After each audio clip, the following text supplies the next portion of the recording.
Shalom, perkenalkan nama saya Betty Ariani, saya mahasiswi Sekolah Tinggi Agama Kristen di Wacana Pontianak.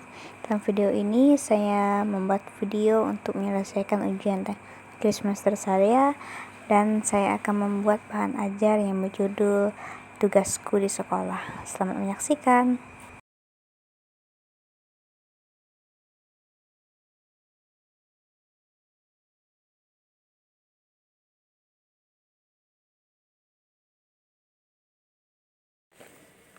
Shalom anak-anak ibu yang hebat, selamat pagi. Kita bertemu kembali hari ini. Ibu berharap kalian semua dalam keadaan sehat, dalam lindungan Tuhan kita Yesus Kristus. Anak-anak ibu semuanya, hari ini ibu akan menyampaikan materi pendidikan agama Kristen dan budi pekerti anak-anak kelas 2, pelajaran yang berjudul Tanggung Jawabku di Sekolah. Anak-anak semuanya, sebelum kita mulai pelajaran kita hari ini, ayo siapkan dulu perlengkapan belajarnya seperti buku catatan serta alat tulisnya dan buku cetaknya. Jika sudah mempersiapkannya, ayo sebelum itu kita berdoa dulu. Tuhan Yesus, saat ini kami ingin memulai pelajaran kami. Roh Kudus kiranya menolong kami supaya kami bisa mengerti materi hari ini. Terima kasih Tuhan Yesus. Haleluya. Amin. Nah, anak-anakku yang hebat, materi kita hari ini yaitu tanggung jawabku di sekolah. Mari kita buka buku cetak kita di halaman 63 sampai 72. Anak-anak ibu yang hebat, yang luar biasa, apa sih tanggung jawab pelajaran kita hari ini? Dan apa sih tujuan pelajaran kita hari ini? Ada 4 tujuan pelajaran kita hari ini. Yang pertama yaitu anak-anak dapat menyebutkan contoh tanggung jawab di sekolah. Yang kedua, anak-anak dapat memberikan contoh tanggung jawab yang terdapat dalam Alkitab. Yang ketiga, anak-anak dapat menceritakan pengalaman bertanggung jawab di sekolah. Yang keempat, anak-anak dapat menjadi perilaku yang bertanggung jawab di sekolah.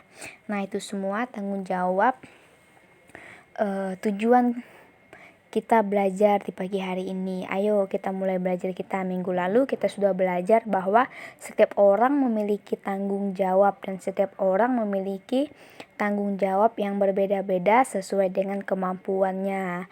Apa sih itu tanggung jawab?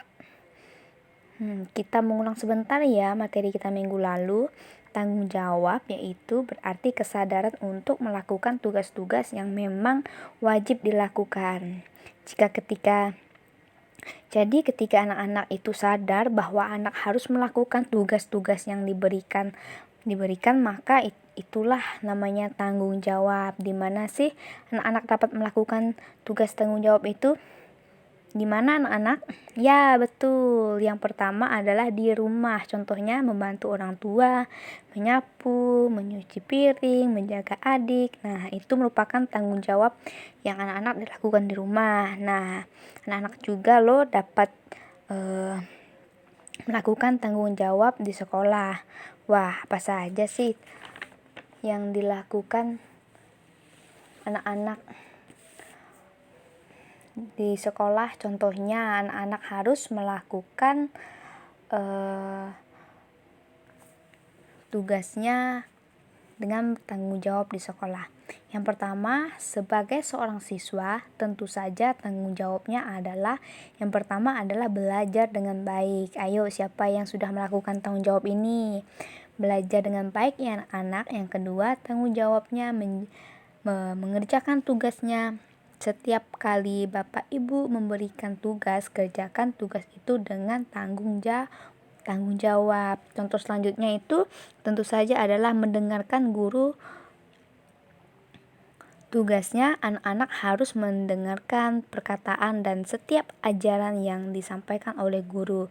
Nah, lakukan tanggung jawab ini ya anak. Anak-anakku yang hebat, apa sih manfaat dari tanggung jawab itu?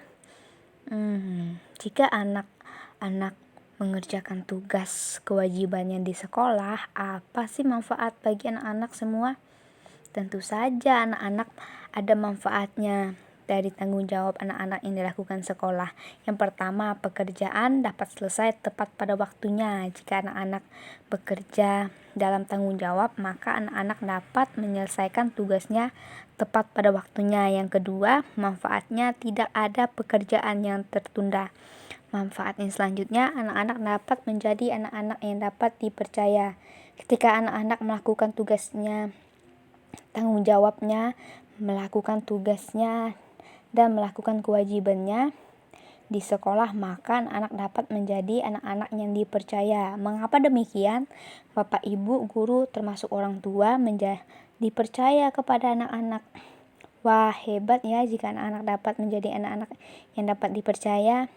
Karena susah loh mendapat orang yang mudah dipercaya. Oleh karena itu, anak-anak dapat menjadi anak-anak yang hebat, luar biasa, dapat dipercaya dengan cara melakukan tanggung jawabnya di rumah maupun di sekolah. Ayo anak-anak, sekarang harus tekun ya melakukan tanggung jawabnya di sekolah. Nah, anak-anak semuanya, itulah mengapa kita harus melakukan tanggung jawab kita yang baik. Anak-anak, kita harus melakukan tanggung jawab kita dengan kesetiaan. Kita harus tekun setia melakukan tanggung jawab yang diberikan Tuhan Allah kepada kita, termasuk tanggung jawab kita di sekolah.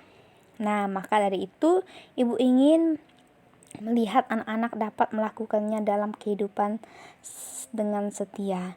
Nah, anak-anak, sebagai kesimpulan pelajaran kita hari ini, ayo kita harus melakukan tanggung jawab kita di sekolah. Kita perlu untuk setia melakukannya. Oleh karena itu, yang kedua, kita perlu melakukannya dengan penuh kesetiaan. Kita perlu disiplin dalam melakukannya. Nah, anak-anakku yang hebat, untuk menutup pelajaran kita hari ini, Ibu Irindu ingin mengajak kita kembali berdoa. Tuhan Yesus, ingatkan aku untuk selalu menjadi anak-anak yang bertanggung jawab untuk melakukan semua tugasku di sekolah. Amin. Sampai bertemu di minggu depan. God bless you.